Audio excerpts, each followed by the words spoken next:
After so long, so many Vaishnavas all over the world have been requesting, and now ISKCON Vrindavan has initiated a podcast. Brahma Bhutta Prasanatma Nashochati Nakangshati Samaksareshu Bhutishu Madbhakti Lavate Param. And so Ravi took the pencil and it never put it down, never erased anything. And he came out with such a beautiful design. Prabhupada was so happy to see the Krishna Balaram Mandir. What makes a temple strong? Based around the strong foundation of Krishna consciousness. Learn to cooperate, also have respect. Some people have joined, some people have left. What is that one thing that made you stick to Krishna consciousness, not leave Krishna consciousness? Big bus, colorful devotees with colorful saris, a big plate of prasadam saying chanting, dancing, festivals, come and join us. And I thought, wow, this is a unique kind of yoga. Because we also do music here, outside people also do music, but what is the cutting line between Krishna conscious music and secular music? I feel Prabhupada is here. He's guiding us in the heart, like super soul. We can very easily get distracted off the clear path into the little jungles here and there that sometimes we do that just to maintain our independence and not surrender. We all got to surrender to Krishna by surrendering to Guru.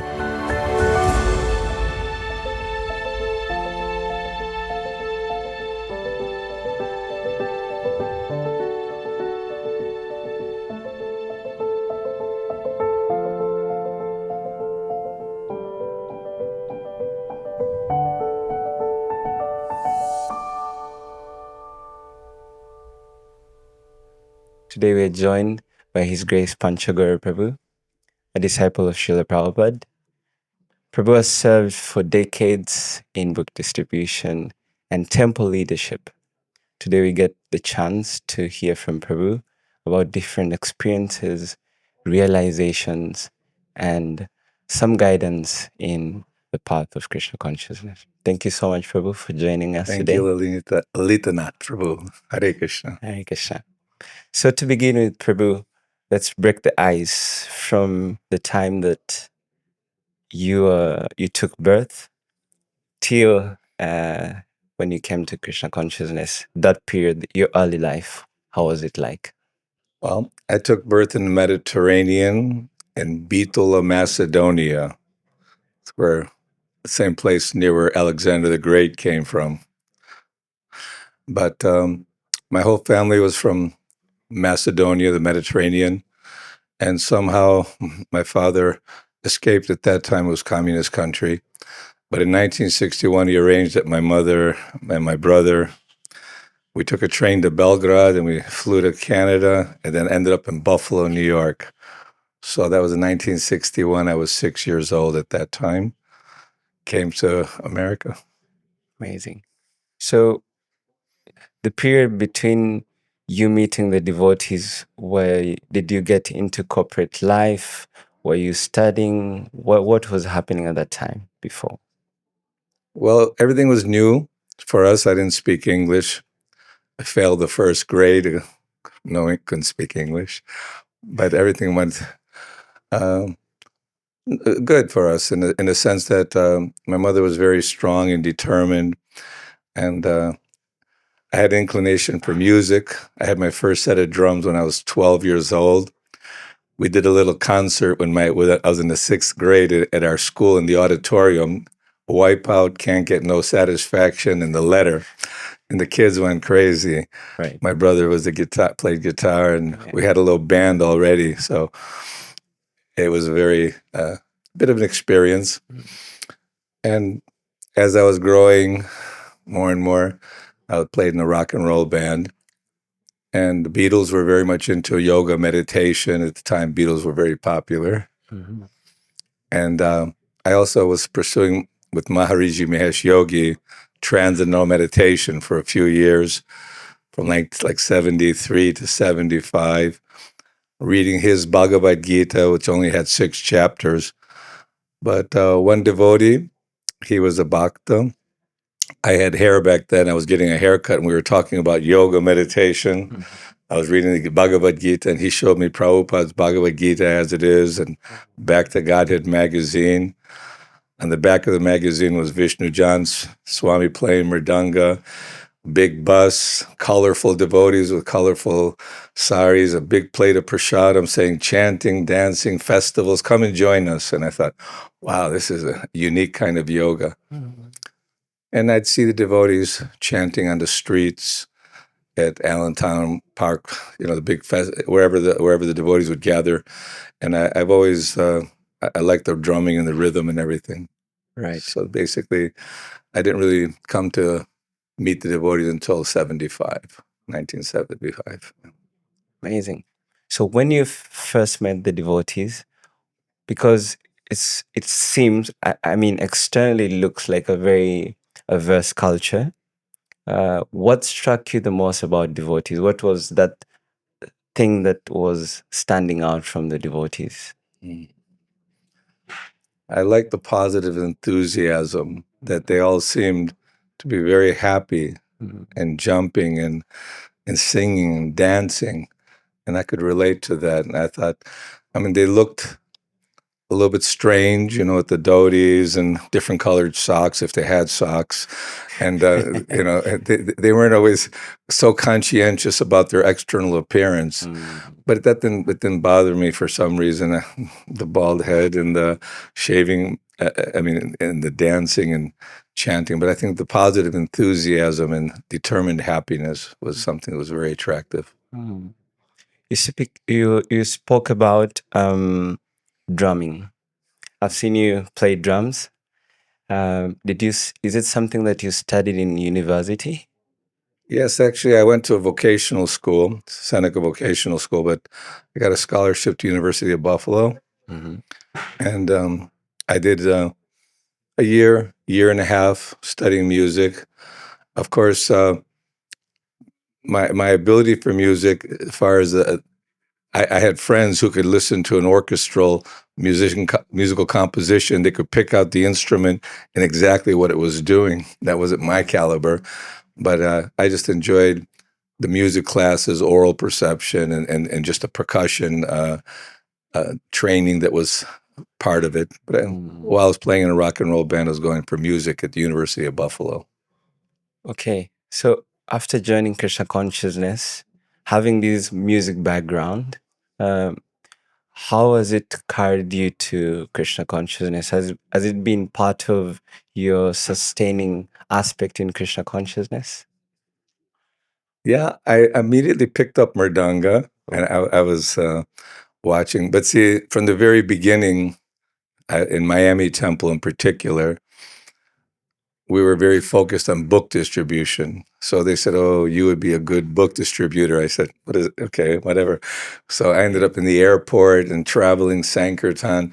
But in the temple room for the morning program, the Mangal Arati, everyone was very much on schedule. It wasn't like somebody's missing Mangal Arati. Everyone's in Mangal Arati. The Sringadeva Tulsi prayers, especially during festivals and wild kirtans. Miami, we had very good kirtans. So I had a chance to play mridanga and be part of the Sankirtan chanting and dancing. I always thought about harmonium because I played marimba at the university as well, the music, and also a little piano because you have to learn some things like that.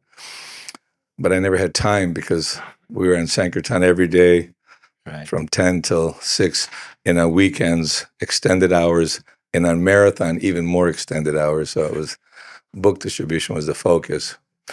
But on traveling Sankirtan, my friend Tattvadarshan and I would be on traveling Sankirtan during the marathon time, especially for winter. We were pretty much supporting the Miami Temple. Mm-hmm. We'd be in the van. We had... how you say that, perfect questions, perfect answers, those books were there, but Matchless Gift, we had the Matchless Gift, and we were doing a lot of Sankirtan. Sometimes we would end up in a Holiday Inn, Ramada Inn, and there would be a band playing, and we were dressed up like Santa Claus during the wintertime. So they said, "Santa, you want to come and say something?" I said, "I could say something on the drums," and then I'd play drums for them, and my friend Tattvadarshan would be out there distributing books. Amazing. So in one sense, It was part of our Sankirtan. Not everywhere, but some places it was some good things. Thank you.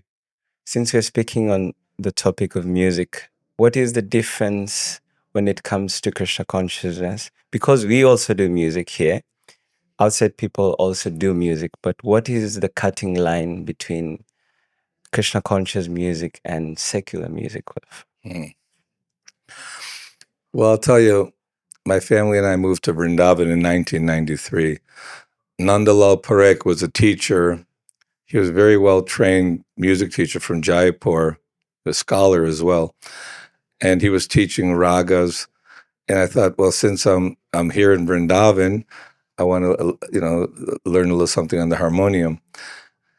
And by learning, he wrote everything. And I mean, I was studying for a little while with him, and I'd always joined the Kirtan because I felt that just like in a external world, the music groups, there's a certain camaraderie amongst musicians. They can get into the groove and express their feelings in a musical way that moves people. That's whether it's the blues or rock or funk or jazz or many varieties are available. Right. But I found in Kirtan and getting together with devotees who are chanting the holy name for the pleasure of Krishna and together harmoniously and rhythmically trying to glorify the Lord, it has a much more meaningful and, satisfying feeling that I want to be in the Kirtan. Right. With the devotees. Yes. The period between you joining Krishna consciousness and how long did it take you? Earlier on, I was asking you the question when you met Srila Prabhupada and how you met him. So could you describe the first instance you had with Srila Prabhupada, and when was it? How long did it take you to see Prabhupada personally just after you joined Krishna consciousness? Yes. So in my band, I was getting more and more serious about yoga, meditation, super consciousness. I mean, cosmic consciousness. These are some of the terminologies they use in the meditation and yoga. Yeah. And when I read Prabhupada's Bhagavad Gita, Om Jnana Timarandasya Gyananjana Shalakaya Chakshurun Militam Jena Tasmai Shri Guruve Namaha. I was born in the darkness of ignorance, and my spiritual masters opened my eyes with the torchlight of knowledge. Surrendering to him because he has seen the truth. I just felt confident and felt enthusiastic about that. So I told the band that, okay, I want to pursue something different. So I moved from Buffalo with friends, and we moved. I was going to the Buffalo Temple and a little bit to the Toronto Temple, but I had a big group of friends and a girlfriend and so many people. So it was a little difficult to try to take up Krishna consciousness fully, being surrounded by so many of your old friends there. Say, come on, let's go here, go there, do this and that. So I unplugged from that, and I moved down to Florida in early 1976. But we heard that Prabhupada was going to Washington, D.C., so we spent only 3 days in Washington, D.C. area in 1976, the bicentennial, July 4th, the 200th anniversary of America's independence. So it was a big gathering there in Washington, and Prabhupada was there. So, I mean, I was fortunate enough just to see Prabhupada get out of the car and walk to the temple, and many people have expressed that when Prabhupada's walking, he just seemed like he's floating along. And it's just seeing Prabhupada in the Kirtan, when he would lift his hands, how everyone would just jump up and feel like completely dedicated to serving Prabhupada in the mission, because we understood that Prabhupada is actually giving us the greatest gift, Chaitanya Mahaprabhu's Sankirtan mission. Just seeing the power and the enthusiasm of the devotees had me more and more convinced that, yeah, this is something that I definitely want to be part of. I don't want to just, like in a recreational way, just look at it and just get again caught up in day-to-day life. I had a chance to pull out and I pulled out of the university, pulled out of I was old enough, just 19, just turning 20. And so I started immediately reading Gita, learning shlokas, going on Sankirtan, attending full program, and just serving and participating in all the festivals in a serious way. And gradually, day by day, the more you hear, the more you serve, the more you associate, you learn. Oh. I've seen in videos where Prabhupada is walking to the crowd and the entire energy changes. So this might be a bizarre question to ask. How tall was Prabhupada? Was it that tall? He wasn't very tall, maybe like 5'2", 5'3". It seemed like you may get the impression he's very big. Yes. He's huge, but even his small stature was just so regal, so elegant, and how you say, so powerful. Why was he that powerful? Because of his spiritual dedication to his spiritual master, and his being a realized soul from birth. It came for a mission. He was empowered, Shakti Avatar.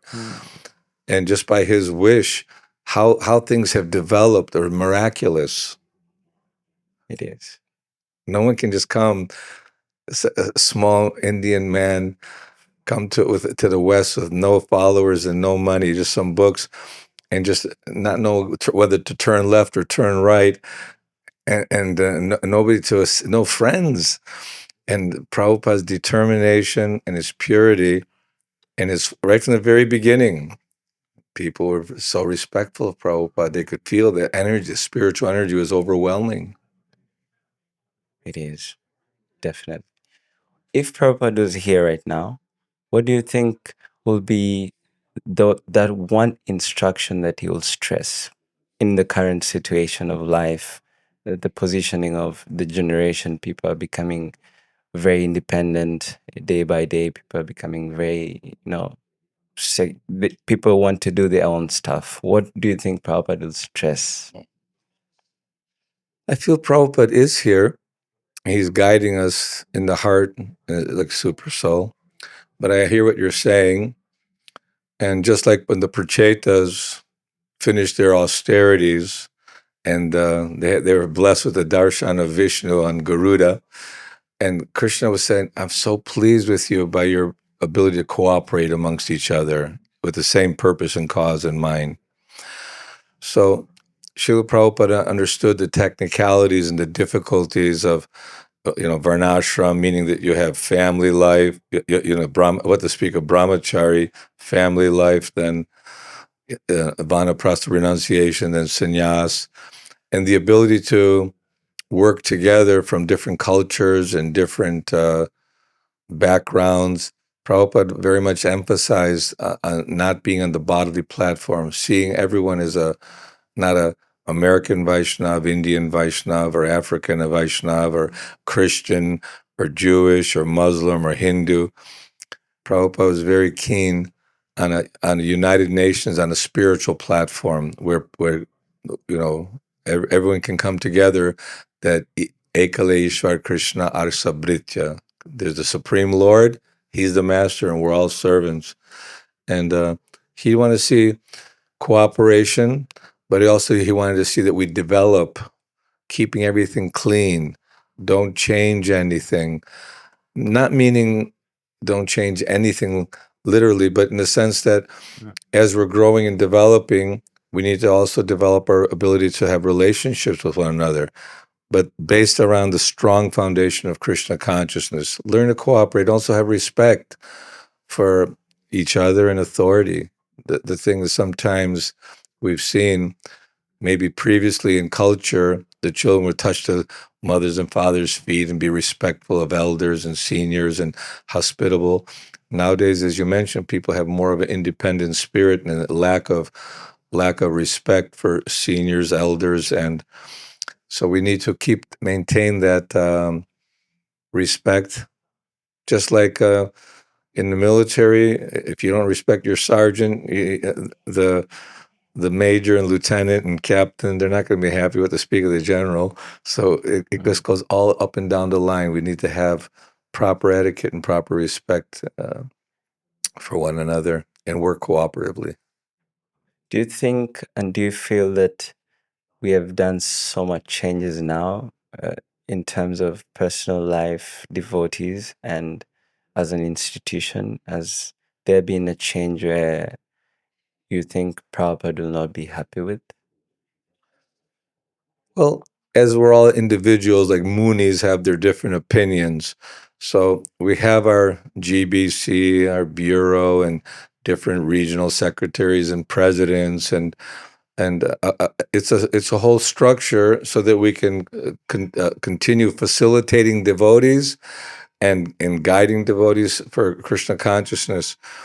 Some things which people maybe feel controversial, or maybe there's too many changes, it shouldn't have been, but from another side they say, well, these were editorial for that purpose. Some people feel, oh, finishing the Bhagavatam, it wasn't by Prabhupada. But I personally feel that Prabhupada empowered some very sincere devotees. I was there in Miami when Priyananda, also Dravida, Gopi Paranadhana, Daneshwar, Grihila, Jadharani was also there. We had a good team. I feel that, so certain things had to go on. And I'm sure Srila Prabhupada, that we don't want to change the philosophy, because there was a lot of challenges even in the early days in the 1970s. They were feeling they were disrespecting Prabhupada by not giving a proper title on the books. And then they went overboard and said, no, Prabhupada's God. And because we just respected him, and we didn't instead of Sri Bhagavanavacha, Sri Prabhupada, then they got so Prabhupada heavily chastised on both sides.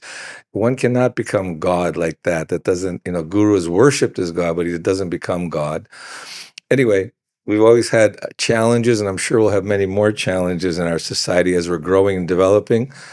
But I also feel positive that we have many sincere devotees who are working in a, selfless way to make sure the integrity, the professionalism, and the spirituality of what Prabhupada's given us is maintained properly. Oh, very nice. So if we could track back to after you joined Krishna Consciousness, you mentioned that you started distributing books. What are some of the most very profound realizations after you did the service of Sankirtan and book distribution? Yes, we were in Miami airport, starting with books, and also sometimes on the street, depending on sometimes we'd get kicked out of the airport. So you have to do the streets as well, and traveling Sankirtan. But I started working with devotees, Mother Nartaka Gopal, Mother Sukara, and several other devotees. We were in Miami airport. Then Karna and Dharma Prana from Chicago were big book distributors, and they came to Miami. So I recorded a Sankirtan class. Oh. And I wanted to learn the art, how they do the big books, because we were only doing small books in Back to Godhead magazines at the time, whereas big books were taking place in other places. And I studied that recording, and I memorized the mantras, the secret mantras for book distribution, how to stop people, how to give them a book, and how to explain to them a little something, and ultimately how to get the donation and give them a book. And somehow it worked. And from that point on, we trained all the devotees, and everyone got into the big book distribution. And the realization was just by carrying out the duty of serving the Prabhupada and Prabhupada's mission, whenever the cloud of our mind would be clouded, and we wouldn't feel potent, people wouldn't listen to what we had to say. No matter what you said, people told you, get lost, don't bother me. And then you feel a little disappointed. So I would open the book. We were doing teachings of Queen Kunti, also a sixth canto, first canto, Bhagavatam, Gita, Bhagavad Gita. So wherever I would open the book, I felt Prabhupada would give me a message. Just you're not that body, and the importance of Chaitanya Mahaprabhu's mission. That instead of I'm not taking from people, I'm giving. We're giving them the highest gift. And sometimes devotees feel, talking to people and asking for money. I don't like doing that. Prabhupada said India previously would send their representatives all over the world to beg for charity for feeding the poor in the deprived India. Because I didn't come to beg, I came to give the highest gift. So you have to always remember, and by following the temple programs and reading and chanting, that we're giving something very valuable. So you become happy by that. It gave you strength and determination. The book distribution, the discipline also of being steady on book distribution gave you good strength. Are we allowed to hear the secret mantra for book distribution? No, it's just, are you coming or going? Where are you coming in from? Listen, we got these beautiful, books, ancient wisdom from India on self-realization, how to get free from all stress and anxiety, how to be free from all painful experience in this life. There's different things, not that it was one big mantra, and then say, we don't sell them, but we just take a donation so that others can also have a benefit of these books. But it wasn't always what you said, but it's important that you're clear in your mind what you're saying. You get the good mantra, right. But it's also your enthusiasm and your determination. Not that you're overly forceful or anything, but this is very attractive. People would sometimes sit around for hours watching the book distributors. They're amazed at how do you come work for me, because they think it's a material talent of some sort. But it's a certain empowerment that was taking place that anything you want to do well, you have to learn from others who are experienced at it. So I'd get everyone's mantras, I'd put them all together and make it suitable for myself, how I can best approach it. Wow. As part of book distribution, did you also take in leadership roles in Miami? Yes. Well, I was like Sankirtan leader from like 77 to 79. And also, we all would participate in the Sunday feast. We'd all be cooking together. And what to speak of festivals. And then I was working with the management. We had a few different devotees. Narahari Prabhu was president. Then we had Banabhata. So I became the president in Miami like 1982. And we moved from New Naimisharanya Forest. We had 10-acre beautiful property near the International University in Miami. It was Western Miami, but we had a beautiful location there. But there was some zoning issues, whatever, and we ended up with the Govinda's Vaikunta building in 1980, 81. We bought this 108-room building on the ocean. And then I was president there from 82 to 89. And we also had good book distribution, English, finishing Bhagavatam in Spanish, Portuguese. We had a restaurant. We had theater every Sunday. We had a good theater group. And we did Rath Yatra on the beach. It was always a vibrant temple. Once a week, everyone would go on Sankirtan, Maha Cleaning Day. And so Kirtan and festivals, everything was going on there. We had a good, about 70, 80, 100 devotees living in the hotel. Now you're temple president of Shri Krishna Balaram Mandir. What is your experience comparatively with Miami?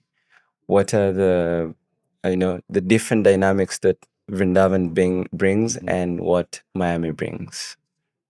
Well, just to back up a little bit, I as president, I was brahmachari for like 9 years.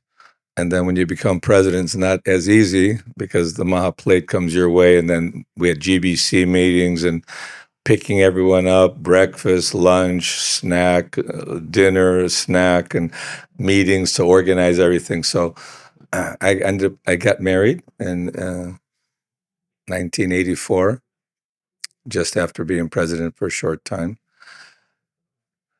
And somehow I started a business because I was still temple president, but I felt like I need to contribute. I have a family, responsibilities.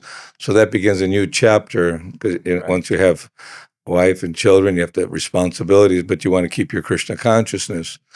So we did good. We did both Krishna conscious, keeping everything in Krishna consciousness, and also business on the side. But after that, in 93, I moved the whole family to Vrindavan, India. So we've been here since 1993 with my wife and two boys. And Gopal Krishna Maharaj and Kadambakana Maharaj grabbed me to become vice president from 1993 to 2000. So I was managing with Kadambakana Maharaj. And then after that with Mahaman Prabhu. So it was a different experience in Vrindavan back then. We had no cell phones, no computers, and even our landlines were broken. Monkeys would not allow Really? So basically, to organize and get everything done, and just peacocks, bicycle rickshaws, very, very quiet, and it was a real Braj feel. But by Prabhupada's mercy, now things have gone in explosive mode. People are coming from everywhere to visit Vrindavan, and Prabhupada revitalized the spiritual energy throughout India by bringing back Krishna consciousness and delivering it in a very powerful way. So the last 16, 17 years I've been president, I but I was coming back and forth for some years. In 2009, again, they said, you take up the responsibility. I had to ask my wife. I said, they want to ask me to do management. She goes, go ahead. And I said, oh, okay. So in 2009, again, we took up the presidency here. So last 17 years. It's a long time. Yeah. What are some of the challenges that you face on a daily basis being a temple? How much time you have? No. The beauty of Krishna consciousness in Vrindavan in particular, the deities are so beautiful. And it's such a dynamic atmosphere, the kirtans, the festivals, and just the very fact that Prabhupada is here in Samadhi, in his Samadhi. And Braj Dham come from the spiritual world. It is the spiritual world. So although there are challenges, because now we have 40 departments, and you have hundreds and hundreds of workers, thousands in congregation and festivals. So sometimes coordinating the administrative side, keeping everyone happy, but at the same time we focus on good hearing and chanting, attending all the programs, don't cut corners. Prabhupada's programs are scientifically set up in such a way to get up early, Mangal Artik, and Guru Puja, greet the deities, strong kirtan class, and be friendly with devotees, but at the same time be concerned and caring for that the departments are developing in a very Krishna conscious manner. So we have our challenges like everybody. None of us are perfect, but we're trying to keep good camaraderie and encouragement for everyone to excel according to their contribution or their service to Srila Prabhupada. So Vrindavan is a leader, and we have this high definition broadcasting now, what to speak of the podcast and different videos and darshan of the deities. And we got a whole new cultural program, Krishna Balaram Cultural Center, with 115 rooms and Krishna Hall, Balaram Hall, and gift shop and conference halls and just preaching facilities, much, much more. Also a devotee care project, which is growing and developing. So Krishna's given us, keeping us busy so that we don't become idle mind devil's workshop. So we want to keep busy in Krishna consciousness. Right. So how was your transition from Miami to Vrindavan? Because you mentioned earlier that there are barely any phones here. It was pretty rural place. How was it like? Yeah. Well, I just finished my house in Coconut Grove, which is a new location of the temple. Okay. My swimming pool just got finished, and we decided, what are we doing in the West now? We can go, because I did my management in Miami and spent almost 20 years in Miami. And the weather there is similar to Vrindavan, because it's got pretty warm, tropical. It has a lot of the features that Vrindavan has. So coming and experiencing how you see the simplicity of, but even back at that time, the West wasn't that keen on computers, in the early 90s. They're just getting started in what to speak of cell phones and everything. So it was different, but we really appreciate the mysticism of Vrindavan, the Vrindavan Govardhan Parikrama, and many people coming from all over the world with excitement, anticipation of Vrindavan. And so in one sense, we felt like, we're in a key location, a pivot place where you see people and friends from all over the world, but at the same time, if we can, spend time in Braj, one can accelerate our journey back home, back to Godhead. Of course, every temple is like Vrindavan, but Vrindavan has a special magical, mysticism about it. And so for the last 35 years or so, we've been living in Vrindavan and the West back and forth. But I'm spending more time in Vrindavan now because I can see that old age is coming. And as the body starts having its old age symptoms, better we spend as much time and energy to assist in a small way Prabhupada's mission. Prabhupada was always very appreciative of devotees. He said, my Guru Maharaj sent me so many nice boys and girls, daughters and sons to help push on this mission. So in one sense, out of duty and out of a feeling of, in a selfish way, that this is ultimately my benefit. Bhagavatam, program, and Kirtan. Kirtan's so important, though, to be part of the Kirtan. This is Chaitanya Mahaprabhu's saying Kirtan. So we want to focus mainly on book distribution, Kirtan, festivals. I keep everything clean, beautiful deity worship, and respect the devotees. Amazing. Just to touch on one aspect of what Prabhupada always says, we are not these bodies. You're mentioning that you're here in Vrindavan and your main goal is to serve. How much should we decode the fact that we are actually not these bodies? Because it's very hard to come on a personal point of view. It's a very difficult aspect to come into a conclusion. What Prabhupada repeats and he says is it's a basic principle. So how, in your experience for so many years in Krishna consciousness, how will you simply explain this aspect of we are not this body? Yeah, that's our basic disease. And Arjuna very frankly admitted that, I don't want to fight with my family, and, it would not be a right thing to do. And even when Prabhupada brought Westerners to India, the mentality was very, we're from a Brahmin family, or we're from a different culture, different religion. So all these are bodily platform that Jivera Swarupoy Krishna Nityadas, we're all eternal servants of Krishna.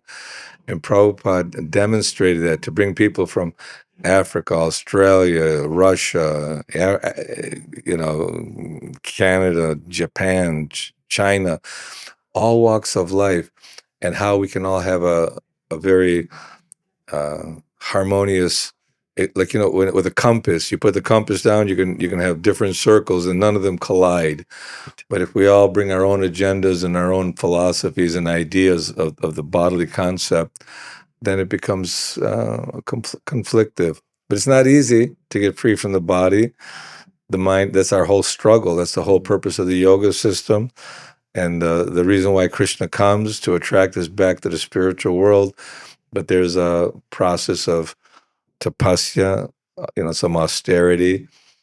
But at the same time, Krishna has made it so wonderful in the form of Chaitanya Mahaprabhu that you can chant, you can dance, you can feast, you can, keep the association of devotees, have really meaningful relationships.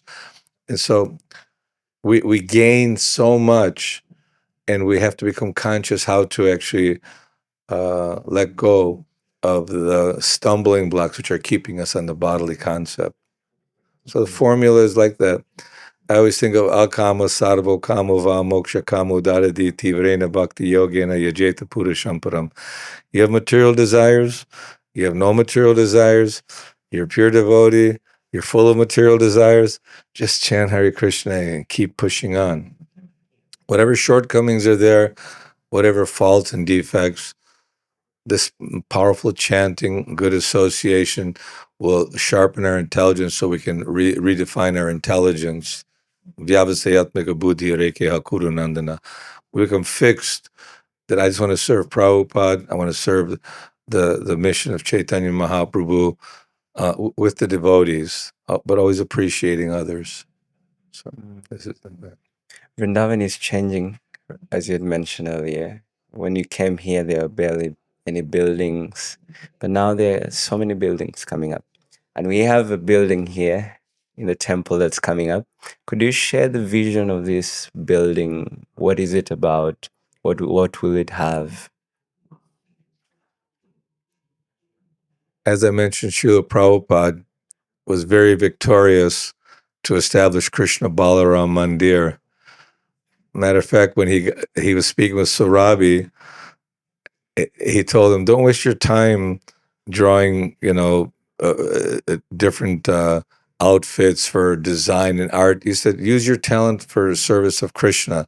And the very next day, he initiated Surabi Swami. And he said, "Give him a pen and paper, and I want a temple like this, like that." And Surabi took the pen or the pencil, and it never put it down, never erased anything. And he came out with such a beautiful design. Prabhupada was so happy to see the Krishna Balaram Mandir in such a way that he would show others. It's just miraculous how Prabhupada was gifted. Krishna would send the right people at the right time. And when we established a temple here, Krishna Balaram, it was such a distant Raman Reti. Oh, it's so far away from town. But then as more and more Westerners and foreigners were coming, and Prabhupada's planted all these seeds of bhakti, and then people from all over, naturally, from a monetary point of view, builders and developers, Radisson and this hotel, that hotel, and gift shops and housing facilities and schemes. So things are growing everywhere. They're growing in Mayapur, and Bombay, and Vrindavan in particular, in Govardhan, is recognized by the government as a sacred place, and they even excavated many of the kunds and putting special attention to put energy for the infrastructure because it needs it. Vrindavan is so many people, and it definitely needs a better infrastructure. So we don't want to just, we'd be happy living in huts and a simple Harinam, but then no one would come. So we're making facilities where people from around the world can come and experience Krishna consciousness, see the beauty of the deities, be together for festivals and nice Harinam, Sankirtan, and Prasad arrangements, so that everyone can have an opportunity to hear about Krishna and serve Krishna. So we're building facilities for devotees and the future of other devotees who are coming on board. Oh, amazing. How long is it anticipated to take before it's final? Several years ago, the Vrindavan Executive Committee, VEB, we put together a master plan committee and we decided that the most important things for Vrindavan, in particular with the old Gurukula building, we had 3 different structural engineering analysis of the security and stability of the building. And each one progressively became worse and worse. And we've experienced some faults, and it would become hazardous in one sense. So we decided that let's put a team together.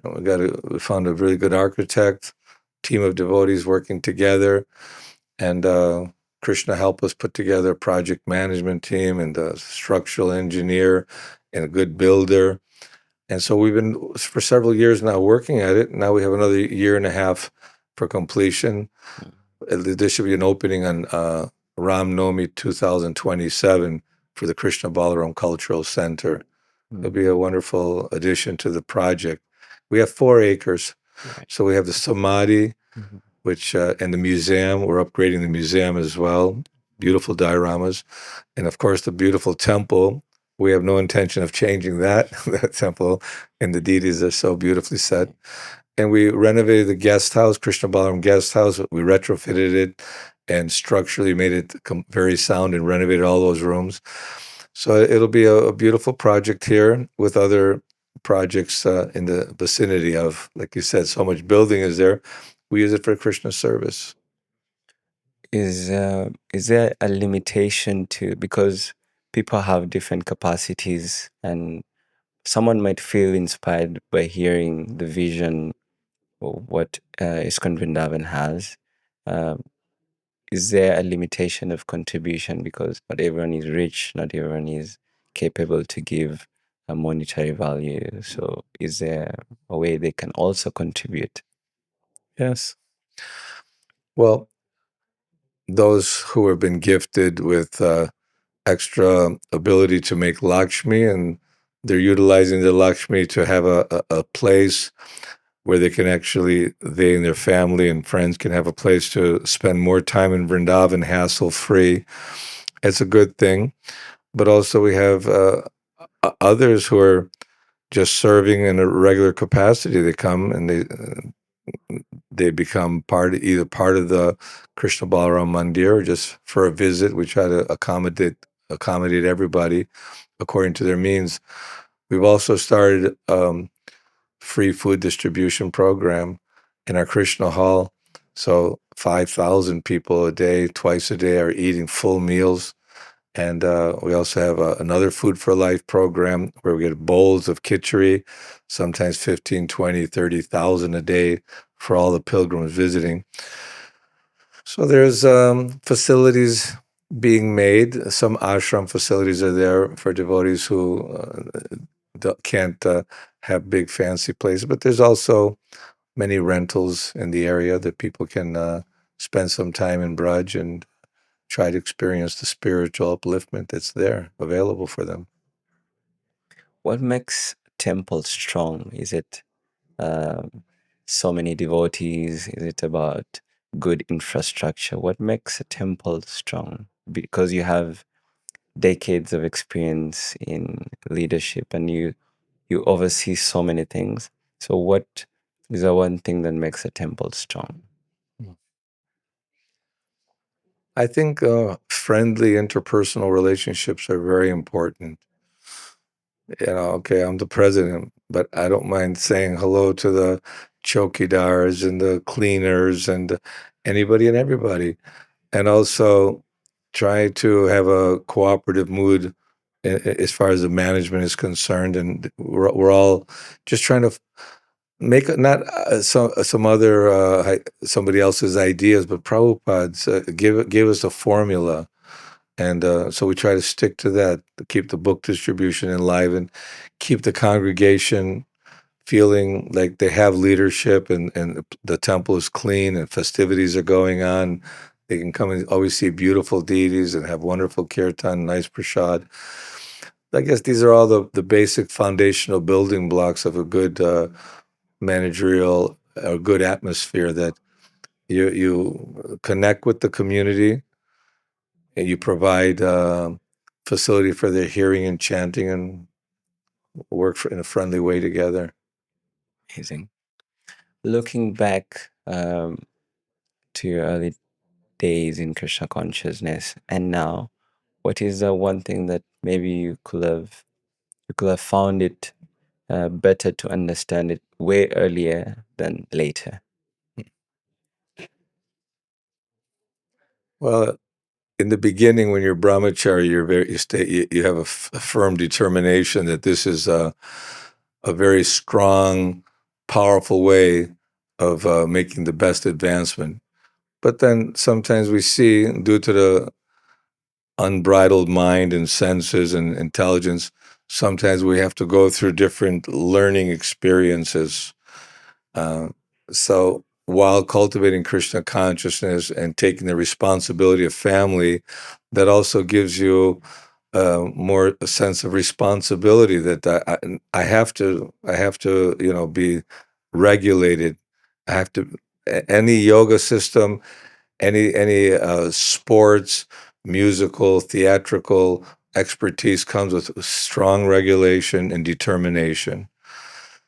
So I don't have really any regrets. I understand that there were difficulties and challenges, some ups and downs, but I feel Krishna's allowed me to be in Vrindavan and to render some service to the devotees and the temple. And if we can continue with appreciation, the tatenu kampam susamikshamano, whatever difficulties are coming, we have to see them, that Krishna has his hand in them. And sometimes these difficulties are overwhelming. But also Krishna says, Teshang satata yuktanam bhajatam pritipurvakam, that surrender unto me, that I'll give you the intelligence, I'll carry what you lack, preserve what you have.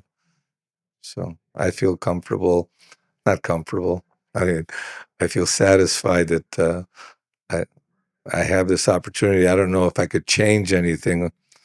I mean, I wish I could always been more humble and more appreciative of devotees, and less listening to the mind and senses and be always on the transcendental platform. But if I stay with devotees and continue trying to serve, then we can learn more lessons in a very quick way. Steadiness in Krishna consciousness or steadiness in anything, so to say, in any habit, is quite challenging, a personal experience. And I always find it very easy that to pick up something is very easy, and to leave something is very easy, but to maintain something is that's where the essence is. You've been in Krishna consciousness movement for a long time now. Some people have joined, some people have left. What is the one thing that made you stick to Krishna consciousness, not leave Krishna consciousness? I have a faith in Prabhupada and a steady reading. I like out loud reading.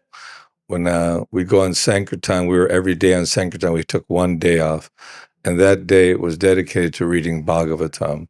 So I was in New Naimisharanya Forest. We had 80 mango trees, so we had a nice pathway in the mango grove in Miami. It was very tropical at the time, and I would read out loud and walking in the mango grove, and it would transport you out of this world. It was something very, very powerful. So I think every one of us need a steady reading program, Gita, Bhagavatam, not just, oh, okay, now I have some time. No, it should be part of our schedule in one sense. And then also I spent a lot of focus on trying to understand a little more about the Kirtan.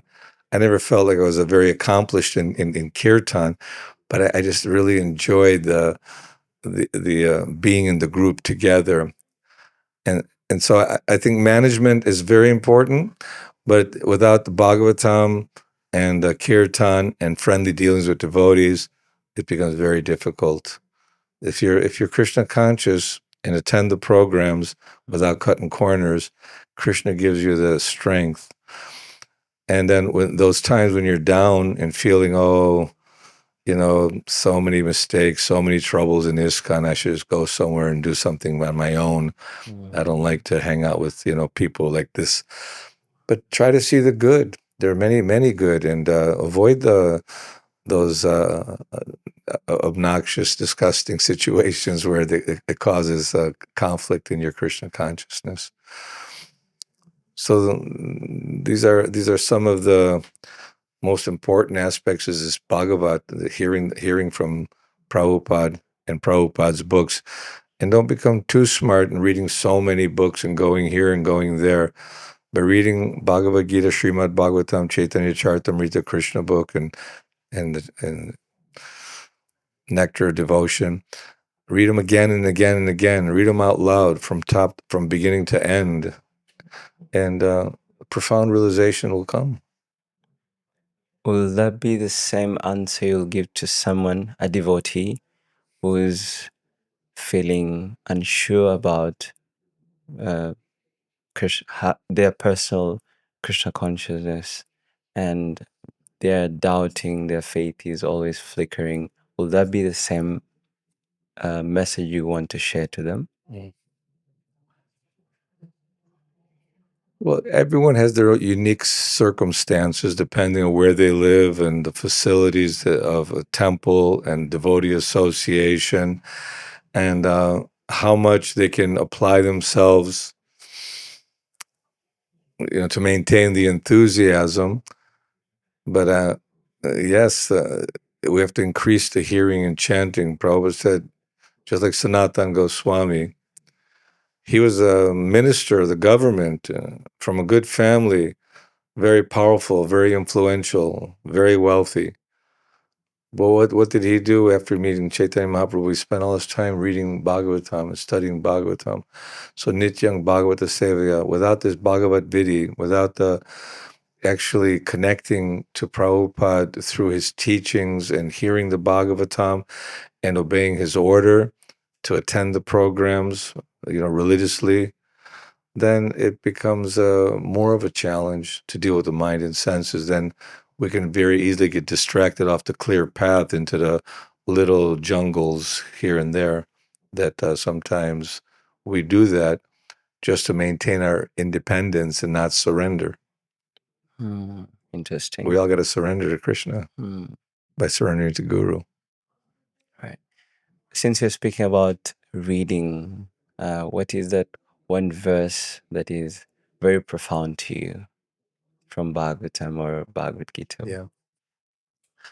My friend Partha Ananda, he always would laugh at me, say, Brahma Bhutta Prasanatma na Shochati na Kankshati, Samaksareshu Bhutishu Madbhakting Labate Paran.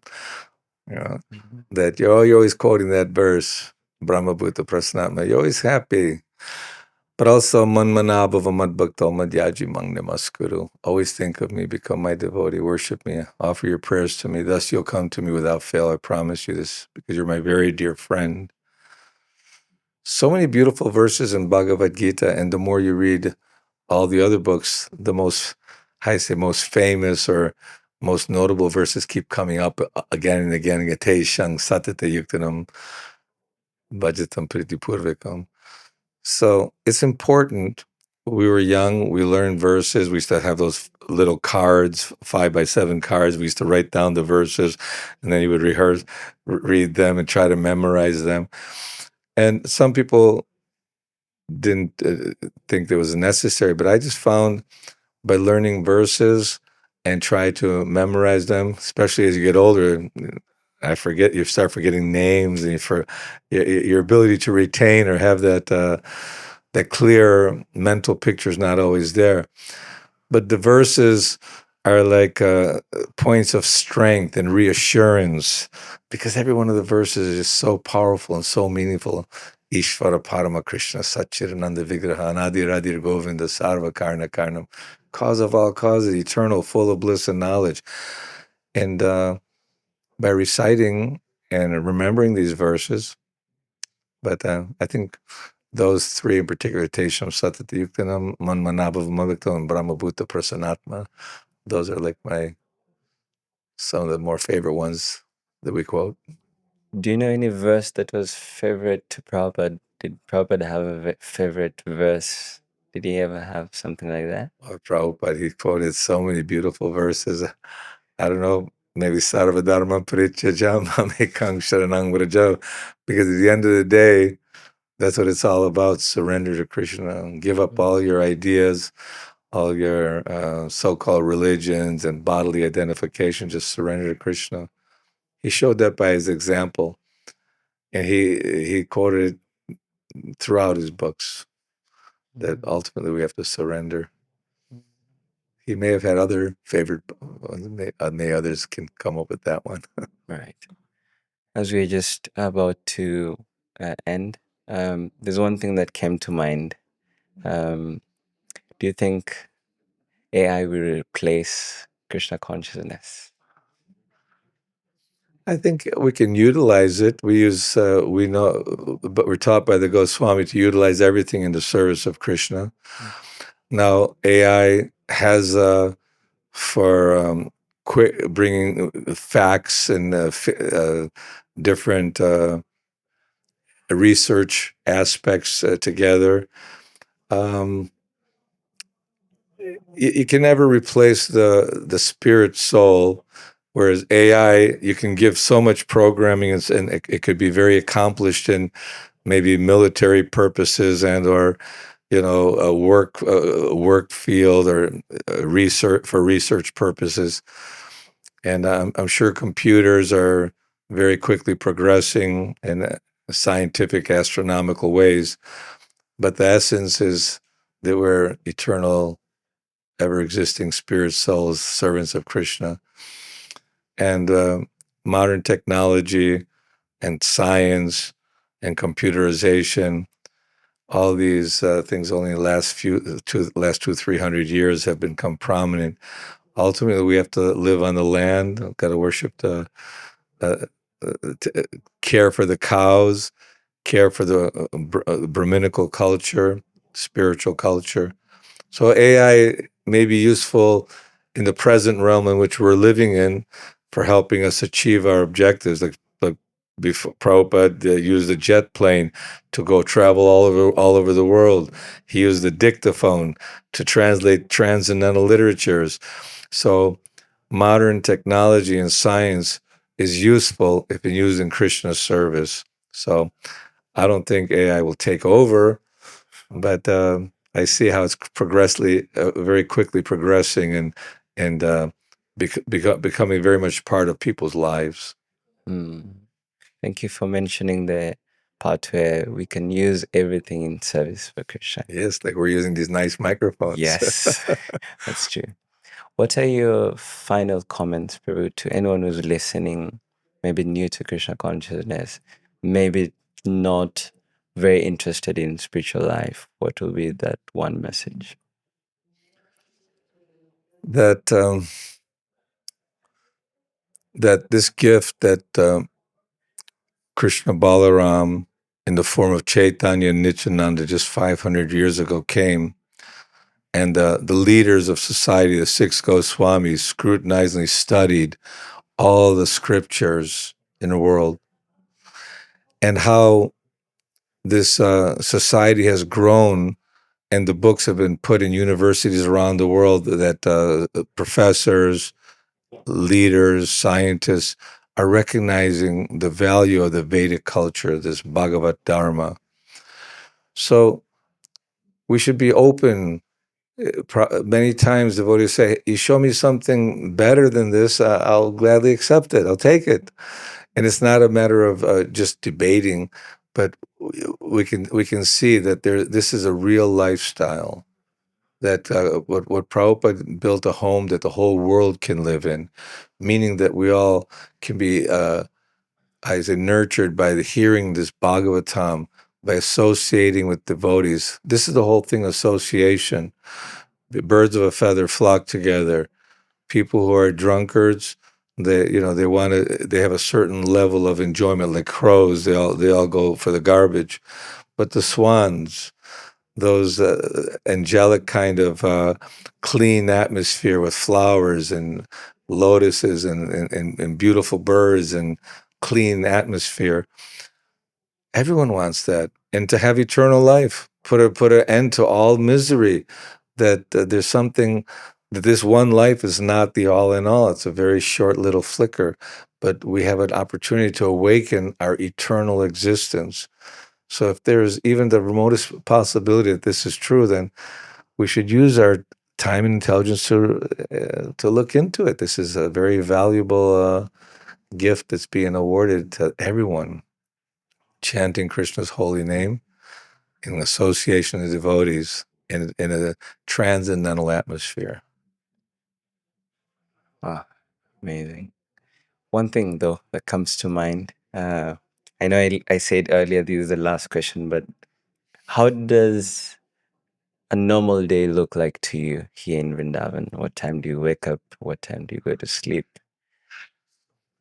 Well, I try to go to take rest at 8, get up at 2, because I found that if I get 1 hour of Bhagavatam before the Mangal Arati, it's a good thing, because basically when you're reading Bhagavatam, you're seeing the beauty of Krishna and Balaram and the glories of Vrindavan and the devotional practices. So then you can come and see the deities and chant more with the devotees.